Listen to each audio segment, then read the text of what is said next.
Hi there. Well, I just wanted to tell you we've hit Dalat, our second stop on our little tour.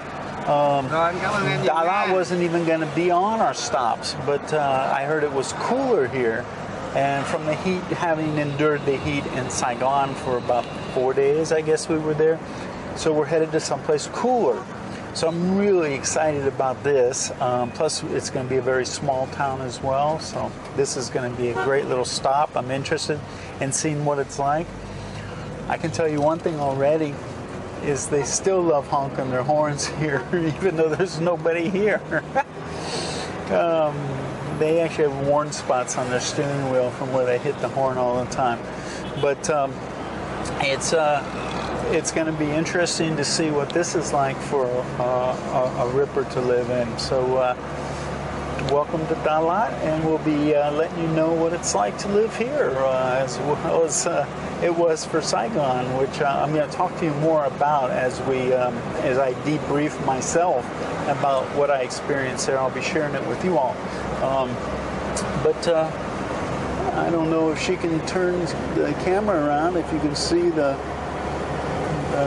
hills around us here. One thing I wanted to mention was you can get a city bus from the airport to the downtown area of Dalat, which is only 40,000 dong per person, which is a really great deal. Considering for the taxi, I think they want it for two people, 160,000. So you can grab a ticket right there in the lobby. Nothing was, they filled it up. They oversold tickets for that bus. And what they did then was the extra, where there wasn't enough seats, the extra people, they had little, I don't know, like stools or ottomans that they were going to stick in the aisle down the center. And I saw that, and being as tall as I am, as big as I am, and it's about a half-hour drive, I said, no, that's not going to work for me. And I just figured I'd get a refund and I'd pay for the taxi. But turns out they put us in a taxi, just Nat and I, to get us to town. So we actually came out as a better deal all the way around by just saying, no, I can't do it. So anyway, there you go. Welcome to Dalat. See ya. So welcome back. Well, time for a little backstory on Vietnam, because we hit the ground running, flew into Saigon or Ho Chi Minh City, spent some 4 days there, and I was so busy getting acclimated and getting some things done that I needed to do, getting used to some things and reporting back to you, that I never gave you the backstory. For you all that are my age, you probably are a little familiar about a lot of the things of the history of this great country. But for you all that aren't, maybe even younger viewers on YouTube, I'm going to get you up to speed here. So anyway, this is the SRV of Southeast Asia, which is the Socialist Republic of Vietnam. And their motto here is independence, freedom, and happiness. And it's a socialist one-party government here in Vietnam. And so right now they have a population of about 92 million people. And I can tell you, free enterprise is at work here in this country. And, people think about, China and Vietnam being these communist countries or whatever and oppressed. Well, that all changed. And I'll give you a little background, some history. This country's bordered by China in the north and Laos and Cambodia to the west of it. And so it's got a very, very big coastline. And it was originally part of the imperial Chinese civilization for over a millennium. And then the Indochina Peninsula actually was colonized by the French for a very long period of time. In fact, a lot of the older people still speak French here. And what happened then was that happened in about the mid-19th century. And then the Japanese had an occupation here in the 40s. And so when they drove out the Japanese, the Vietnamese also fought French rule. And this was the first Indochina War back then. and they eventually expelled the French in 1954. And then at that point, Vietnam became separated in the 17th parallel between North Vietnam and South Vietnam. And North Vietnam was supported by the Soviets, and they had two political parties. As the North tried to create more of a presence in the South, of course, the United States got involved with this in the Vietnam War as well. And that ended in 1975, and then in 1976, they unified North and South Vietnam. And at that time, there was a lot of bad things happened, and in the years that followed, when they tried to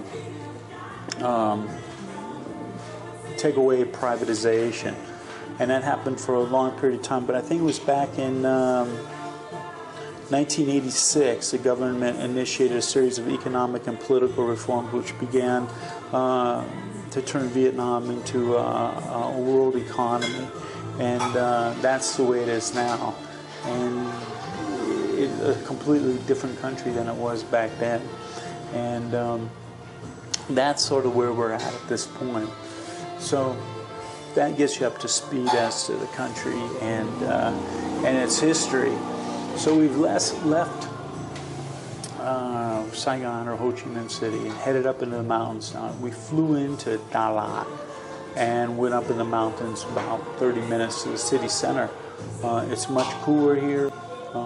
I've always said if you wanted to generalize the Southeast Asian people with one word, I would call them opportunistic.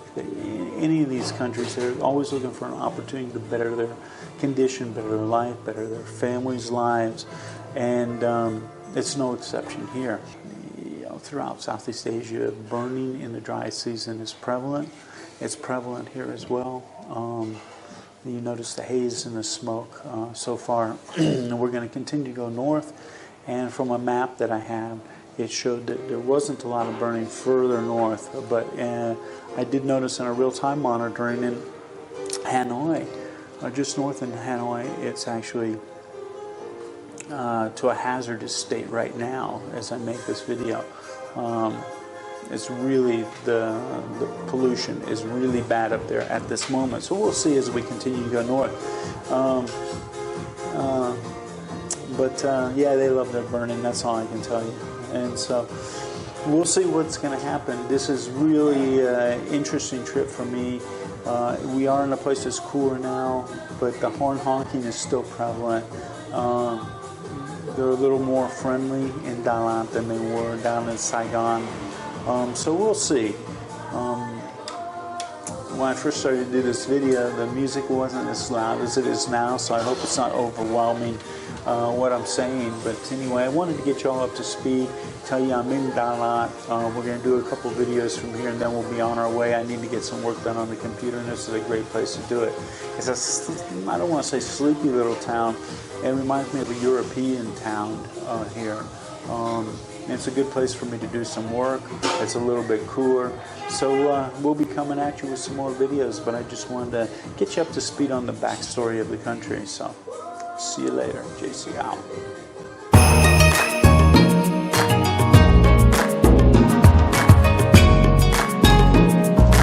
So one of the things I like the most about Vietnam, two of the things I like the most about Vietnam, one is the coffee, which I'm a fan of, and also the sandwiches. They get these great sandwiches, and this place seems to be real famous for some of the things that they produce, like snacks and cake.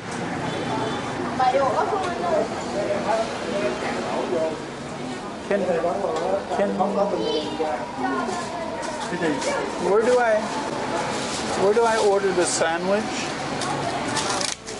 Đây 7 ổ. 24 ngàn hả? 20 cô, chị trai 20.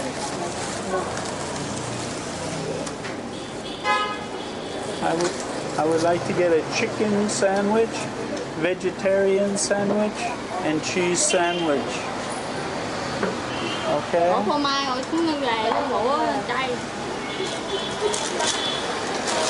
Tiền ở dưới chị ơi. Ở đâu em tính ở dưới này.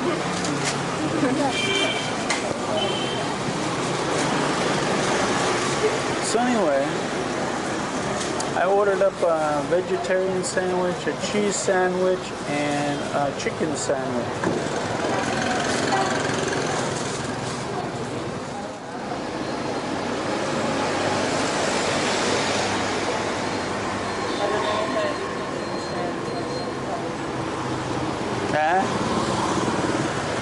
I don't know, I'm waiting on my sandwich. I want to see if they'll cut my avocado for me and put it in my sandwich.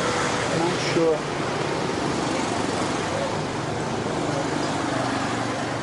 I think the girl on the other side's making my sandwich. We'll see. Yeah, I think we can sit and eat here.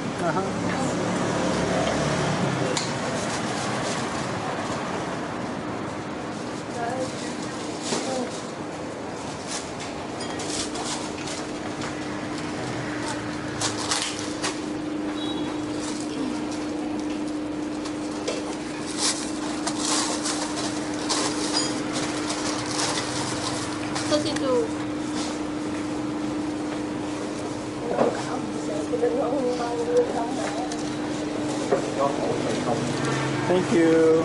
All right. So you want 2 on me, 1 number 3, 1 number 4, and can I get 2? So anyway, I got my sandwich, the sandwiches, and we'll sit down and I'll see if I can cut them and put the avocado inside. So there you go. If you're in Dalat, the best bakery I think in Dalat is this Lianhua bakery. And the sandwiches were great. All 3 of those sandwiches cost like 32,000, which is the equivalent of like 50 baht. And 50 baht is less than $2. So for less than $2, we got 3 sandwiches. And there was utensils on the table. I could cut open my avocado and stuff it in there. So that was a good thing too. And one of the things about Dalat is last night I was cruising through the market. I might show you all a video as well. The market has incredible variety of vegetables and fruits and stuff.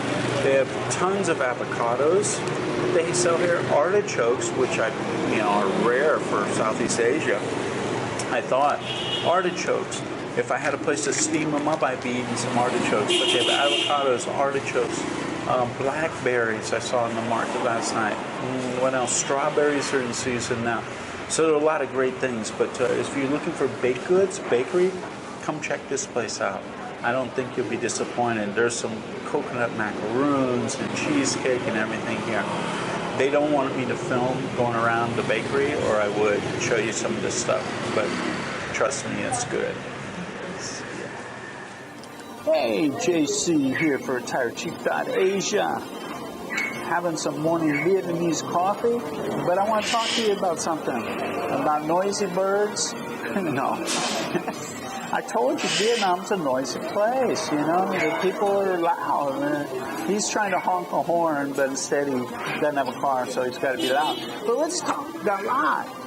What's Dalat? Dalat's a city that we're traveling in. And it's up in the mountains, so I want to give you a little backstory about Dalat, so you're aware of what it is, where it came from. So Dalat's nickname, I have some notes. So Dalat's nickname is a city of 1,000 flowers, or a city of 1,000 palms, or a city in the fog, or Little Paris. Why would they call it Little Paris? Well, it's got some French influence from the Indochina time, but Dalat's the capital of Lâm Đồng Province in Vietnam. And the city's located at 1,500 meters, which is 4,900 feet above sea level, on the Lang Biang Plateau. And it's in the southern part of the Central Highlands, not that far from Nha Trang. Nha Trang is on the coast. So it's not that far, but it's up in the mountains. Getting to Dalat is like getting to Pai. If you've been in Thailand, and you go from Chiang Mai up to Pai.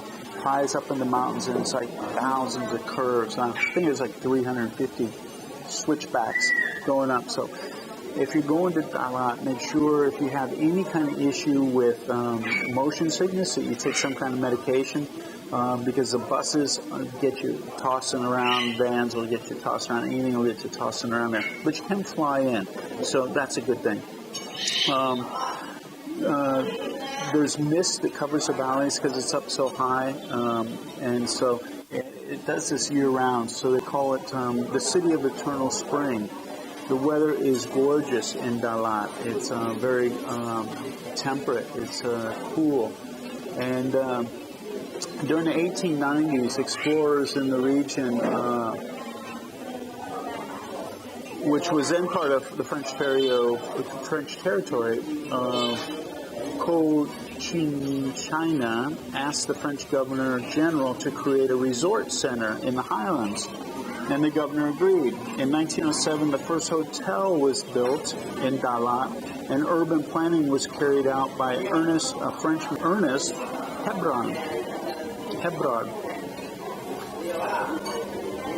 Thank you. And the French endowed the city with villas and boulevards, and its Swiss charms included the requisite health complex, golf course, parks, schools, and homes, but no industry, which is really cool. It gives it a whole different feel than from other cities within Vietnam, and Thailand for that matter.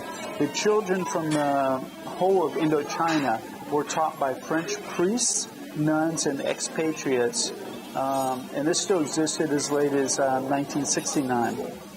During World War II, Dalat was the capital of the Federation of Indochina from 1939 to 1945. Wow, that coffee looks good. The only major involvement Dalat had during the Vietnam War was within the 1968 Tet Offensive. There was fierce battles raged from January 31st to February 9th in 1968, and most of the fighting took place between the South Vietnamese units stationed in Dalat and the Viet Cong forces. The constructed Juan Hoang Lake, which is in Dalat, which measures 5 square kilometers or 1.9 square miles, is located in the central Dalat, and following some repair work, the lake was completely filled with water October of 2011. Dalat's year-round temperate weather, standing in contrast to central and southern Vietnam's otherwise tropical climate, has led to be nicknamed the City of Eternal Spring. The average temperature, get this, the average temperature, so in Celsius from 14 to 23, and from Fahrenheit 57 to 73. So you can see it's a very nice climate. The highest temperature ever in Dalat was 31.5 degrees Celsius or 88.7 degrees Fahrenheit, and the lowest was negative 0.6 centigrade or 30.9 Fahrenheit. Mist covers the adjoining valleys almost year-round. Its temperate climate also makes it ideal for agriculture. You can see incredible fruits and vegetables being grown around the area. And Dalat is renowned for its orchids, roses, vegetables, fruits, and there's also winemaking and flower-growing industries in the region. Rainy season is from April to October with an average of about 170 millimeters which is 7 to 11 inches per month from April to October. And the natural beauty around Dalat includes all sorts of things, the lakes, waterfalls. It's really an interesting place. The temperature is great. The architecture and everything within Dalat makes you feel like, we'll show you a whole bunch of videos and you can check it out for yourself. I'm going to have some coffee and some breakfast. So there's a lot of questions I have about Vietnam, and one of the most important questions to me is, why do most motorbikes, I'd say 80-90% of them, only have one mirror? And it's always the left mirror. Here, check this out. Here's a parking area And if you look, see this motorbike? Doesn't have a right mirror. This one doesn't have a right mirror. This one doesn't have a right mirror. You look over here. No right mirror, no right mirror, no right mirror, no right mirror. I don't understand what the deal is with the right mirror. So I got to try and find somebody that can speak English and ask them, why do motorbikes in Vietnam not have a right-hand side mirror? They only have left-hand side mirrors. Now, I did ask one person who says, because they always crash and it breaks. And I'm going, no, that's not it. Because it's always the right side. We don't always crash on the right side.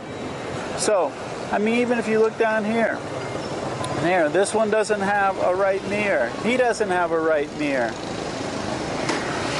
These two don't have a right mirror. Now, if I just ask the average person, average Joe, they're not going to be able to communicate this to me. So we're going to find somebody that can answer this question, because inquiring minds want to know. All right? So anyway, before I leave Vietnam, I'm going to find out why there's no right mirror. Sure. Okay, so we've been talking about Saigon. Now I'm in Dalat, and Dalat's a great town. I mean, I love the weather here. There are a couple other issues that seem to be some of the things that are prevalent in both cities, and we'll talk about those as we go on. But I wanted to talk to you about, actually, if you wanted to come stay here, how about or just travel, visit, about the visa situation. First of all, come in as a tourist.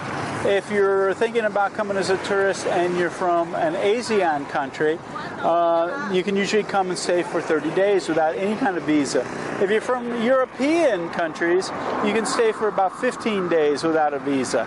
So that's really good if you want to come plan a visit. If you're from the United States or from other countries and you want to stay either 1 month or 3 months, then you're going to need to get a visa. Now, you can get a visa, say, in Bangkok if you're in a neighboring country. And it costs about $25 US. Takes a few days to get your visa. Now, what you can also do is you can apply online and be pre-approved. You get to get approval letter. And what that is there's websites that you actually can pay, depending on what country you're from, a certain amount of money. Say from the United States, it costs $25. And you actually put in an application online. You pay your $25, which you can pay through PayPal or whatever. And a day or two later, you're actually going to get a letter you can pronounce, an approval letter with a stamp from immigration from Vietnam. And when you arrive in the country, if you arrive in, say, Ho Chi Minh City, Saigon, as soon as you get off the plane and you walk into the terminal, instead of going through passport and immigration, you'll turn to your left and there'll be a desk there, a window, and you'll go up with your approval letter, your passport, and make sure on your application, because you can print off the application online and have that filled out before you get here. You can also put a picture, glue a picture on there. They'll take the approval letter, your passport, and the application, and they'll process it while you sit down and wait. It takes about 15 minutes. And then when they call your name up, you pay your $25, and you can, and then they'll issue you a visa and in your passport, and you get your passport, and you can stay for 1 month, 3 months, depending on what you paid for. Now, one thing to keep in mind, if you do this approval letter, or you send your passport off, say you're in Thailand and you send it off to Bangkok to their Vietnamese embassy to get your visa. Remember, the date is really important. Your arrival date has to be the exact date you're going to arrive on. Why? Because if you say you're going to arrive on, say, the 1st, and they give you a 1-month visa, but you don't arrive until actually 7 days later, they're going to give you your visa for the 1 month, and you're going to arrive 7 days later, you're going to be short 1 week. In other words, you'll only be able to stay 3 weeks. So make sure that the date that you put on, that your arrival date, is actually the arrival date you are going to arrive at into the country on, so you don't lose any time. Now, long term, if you get that say you get a 3-month tourist visa, once you're in the country, you can extend that visa. And what I mean by that is you give your passport with the visa in it to certain travel agencies, and they'll go to immigration, you pay a fee for this, and they'll give you another 3 months. So now you have 6 months. When you're that next 3 months is up. Now you've been here almost six months. You'll do the same thing again, and they'll give you another 3 months. So basically, you get 9 months out of it. Then it's suggested that you actually leave the country and come back in and start the process over. In other words, go to a neighboring country, get your approval letter and everything, come back in and start that process over and do this every 9 months. So that's how you actually can do this. Look, I found $100, Nat, 100 US dollars. Except this, if the whole bill was 100, I think I got about $15. Anyway, in fact, if you don't know what I'm talking about here, there you go. Anyway, so that's how you would stay long term. Are there other methods of staying? Yeah, I hear there's a 6-month multiple entry visa you can get, but usually those are for business people. But that's usually how people are working to stay here long term. So I wanted to mention that to you about the visa. As you notice as I'm walking along, you're probably hearing horn honking and stuff. This seems to be prevalent in all cities in Vietnam. We've only been to 2, but it's a standard practice here. In fact, I see people honking their horn when there's nobody even around. And in Saigon, the taxi driver was saying, yeah, taxi drivers love the horn, and they're honking his horn and stuff. But anyway, now we'll continue on about the city and about what it's like here. But as far as the weather's concerned, it's really great here. Weather-wise, it's not an issue. For me, I love the cooler weather. But there are things that are coming into effect in both cities so far, and this is the attitude of the people. It seems to be something that I'm used to being in Thailand. People say, oh, it's not genuinely friendly people in Thailand. They smile, but it's not a true smile. Trust me, it's like your husband or wife saying, you look wonderful today. You look beautiful today. Doesn't matter if they mean it 100%. It still makes us feel good. When I'm Thailand, I feel good here. I'm really getting feedback from people. Like if you look at something and you don't buy it, they get angry. I had one friend tell me that he parked his motorbike in front of a restaurant. There was 5 restaurant stalls with nobody eating at any of them. He parked his bike and looked at a menu and then went to the next one. The guy at the first place had called him back and said, you have to move the motorbike. He wouldn't let him park there, and there was nobody else parked there and in front of any of them. No other businesses, but he couldn't park there. Last night I started to talk to a friend of mine, and the lady who I was actually going to buy something from her, and we started to talk, and she thought, well, we're not going to buy, so she came out and told us to move out of the way of the front of her little stall. And we weren't even in front, we weren't blocking anything, but we weren't allowed to stand there. Then she moved the motorbike that was parked there as well.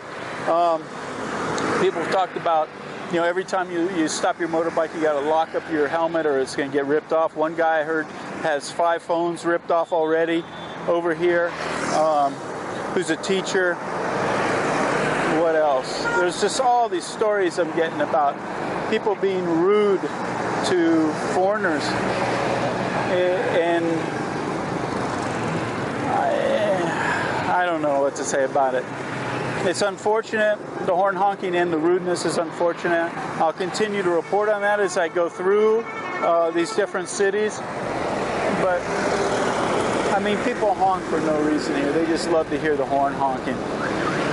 It's just amazing. It makes me appreciate being in the country. And I've said this before to foreigners, if you're going to Thailand to live or you visit or whatever, you're on a motorbike, leave your horn at home. Do not take the horn honking with you.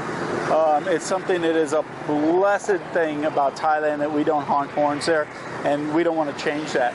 So don't be the foreigner. I've always said to Nat, when we're on a motorbike and I hear the horn honk, let's go see. And 90% of the time when we pull up next to somebody in Thailand, that's a foreigner that was honking their horn. But anyway, keep all that in mind. I wanted to get you up to speed on the visa situation and stuff. We'll continue to report back. It's a little bit more expensive here overall so far, and I'm going to start reporting more on prices and things as we go along. But as far as long-term living, as far as Americans concerned, they enacted a new law, but it hasn't gone into effect yet, that Americans can actually get a 1-year multiple entry visa. and it's still got to go through some steps to actually be instituted or implemented. But that's a good thing for foreigners that are from America that are thinking about living here. So we're going to keep continuing on our little journey here, and I'll be reporting back to you about different things I find and want to share with you all. I also have a little list that I keep compiling as I go along. I want to talk to you about that. In fact, while I got you here, I'll talk about money exchange. If you're exchanging money, bring US dollars. They're the easiest to exchange. I live in Thailand. I didn't want to convert from Thai baht to US dollars and then bring US dollars over and lose the conversion exchange twice. So I brought Thai baht. It's a little harder to exchange Thai baht. A lot of places won't exchange it for you, except if you're in the airport or in a big major city. So you're better off with US dollars if you're going to exchange money. You get, if you're breaking bills, you're going to get 500,000 baht notes. I mean 500,000 dong notes here, and you need to break those. So anytime you have an opportunity, you're in a business where your bills are going to be 100,000 or more, give them the 500,000, have them break it, so you're always getting smaller denominations of bills, because when you get to smaller vendors and stuff, they won't handle those bigger notes. So I wanted to mention that to you. Hope it's helpful, and we're on our way to go check out some other things. I'll be reporting back soon. See ya.